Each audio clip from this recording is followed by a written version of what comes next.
You know that moment. You're in the kitchen at the end of a long day. The dishes are half done, the house is finally quiet, and he walks up behind her and reaches for her. Like that should be enough. But instead of melting, she stiffens, just slightly, barely visible. Her shoulders rise, her body stays there, but her presence leaves the room. And now he's confused. He's thinking, I was just trying to be close. She's thinking, why does this feel like one more thing being asked from me? Why do I feel far away when the person I love is right here? Is something wrong with me? Am I broken? Or have we just stopped knowing how to reach each other?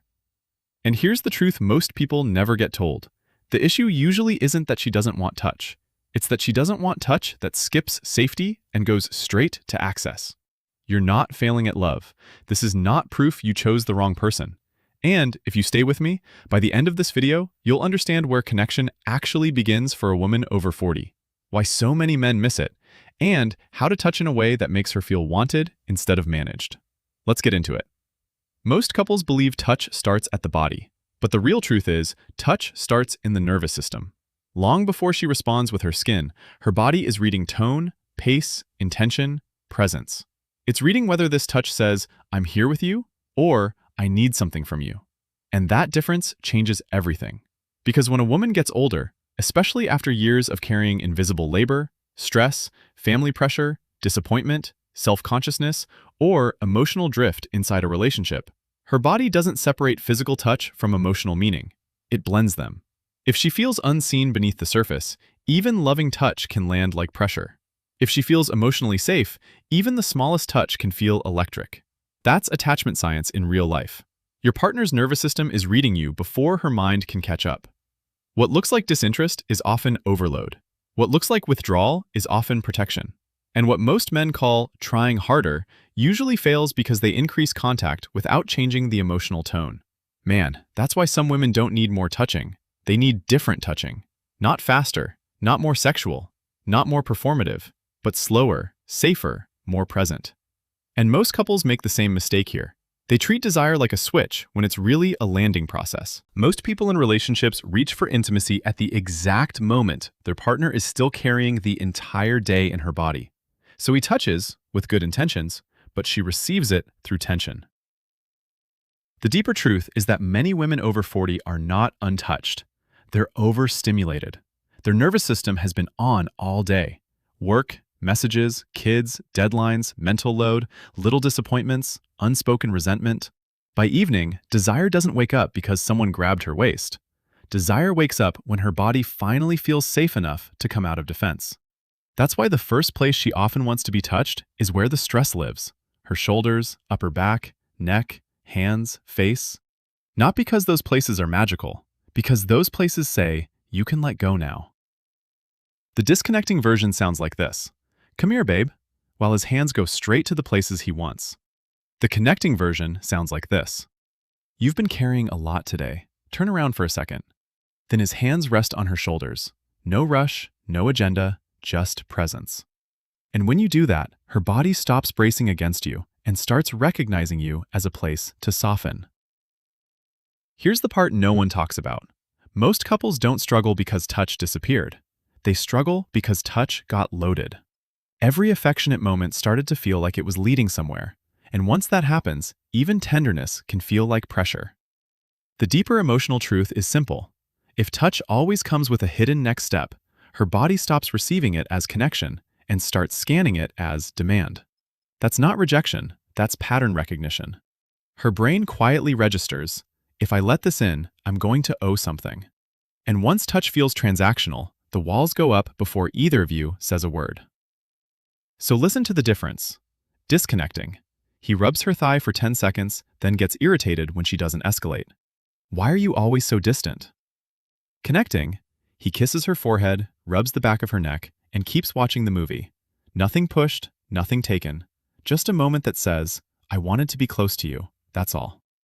That's when touch stops feeling like a negotiation and starts feeling like a refuge. This is where it gets really interesting. Most couples think the problem is frequency. Not enough sex, not enough passion, not enough initiation. But here's what nobody explains. Sometimes the real problem is speed. Not more moves, not better lines, not perfect timing, but a pace her nervous system can actually stay inside. A woman over 40 often doesn't want to be rushed into feeling. She wants time to arrive there. Because real intimacy is not like flipping on a light. It's more like stepping into a dark room and letting your eyes adjust. If you move too fast, you miss the whole person. If you slow down, her body gets the message, I'm not being consumed here.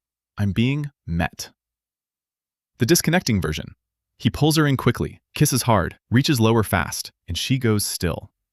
The connecting version. He touches her cheek, pauses, looks at her, runs his fingers slowly along her jaw and the back of her neck. You don't have to go anywhere right now. I just want to be with you. And when you do that, the space between you starts to feel less like distance and more like invitation. And this is the one most couples never figure out.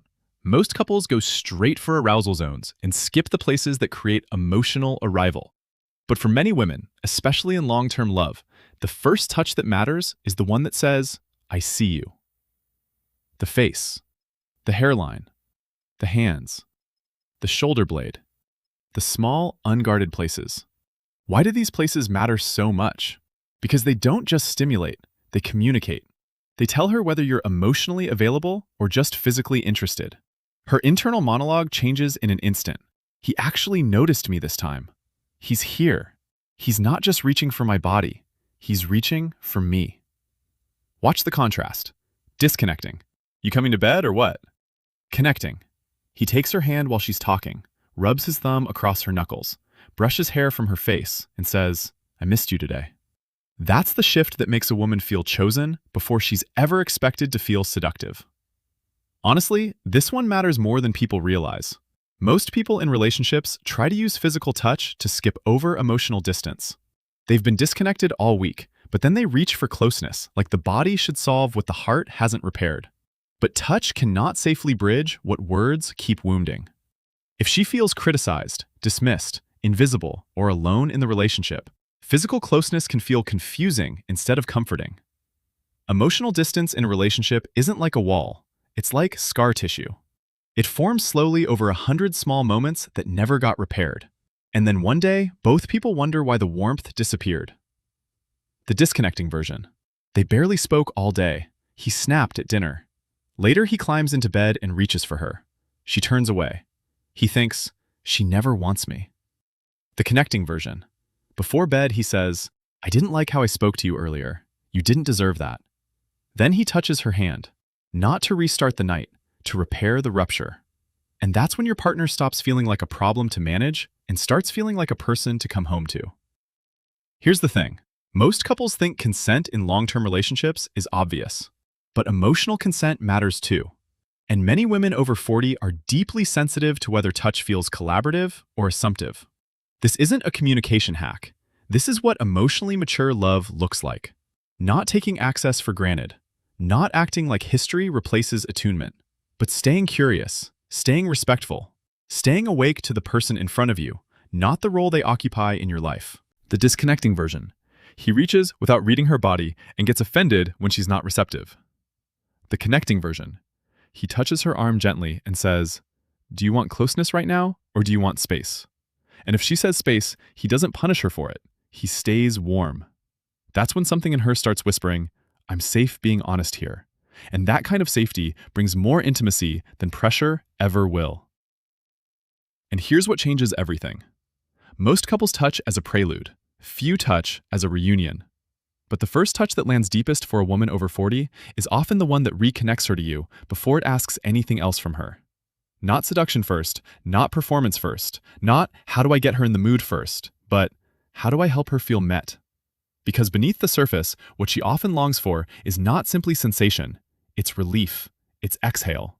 It's the feeling that someone is turning toward her without needing her to become anything different first. He feels wanted when she opens. She feels safe when he doesn't rush the opening. And that's how cycles begin to break. The disconnecting version. He touches with a goal. The connecting version.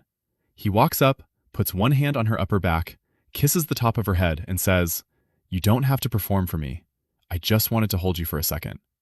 And when you do that, love stops feeling like pressure and starts becoming real again. So no, this isn't a checklist. And it's not about memorizing body parts. It's about who you're becoming in the moment you reach for the person you love. More present, more attuned, more emotionally available. When you internalize this, you stop touching for access and start touching for connection. And your partner will feel the difference before you've even said a word. These aren't tips for a better relationship. They're the beginning of becoming the kind of partner you always wanted someone to be for you. If this hit something real in you, stay with this channel. Because most couples keep repeating patterns they've never had language for, and you don't have to live there anymore. Real intimacy doesn't begin when you learn where to put your hands. It begins when the person you love can finally feel your presence inside them.